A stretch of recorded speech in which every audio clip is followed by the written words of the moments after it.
Channel of Vadodara.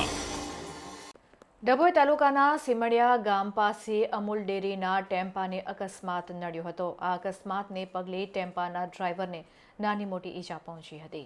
Bodeli અલ્હાદપુરથી Amul ડેરીનું દૂધ ભરીને tempo Vadodara તરફ જતો હતો। તે દરમિયાન ઝાડ સાથે અકસ્માત થતાં ટેમ્પાના આગળના ભાગ કચ્ચરધાન વળી જતા આશરે 1 લાખ રૂપિયાનો દૂધનો બગાડ થયો હતો। તો ટેમ્પામાં મૂકેલી કેશ પણ ગાયબ થઈ ગઈ છે। અકસ્માતમાં ટેમ્પો ડ્રાઈવરને નાની મોટી ઈજા પહોંચી હતી। મળતી માહિતી અનુસાર છોટાઉદેપુર જિલ્લાના બોડેલી રાહપુરા ડેરીમાંથી દૂધ ભરીને ટેમ્પો વડોદરા તરફ જઈ રહ્યો હતો।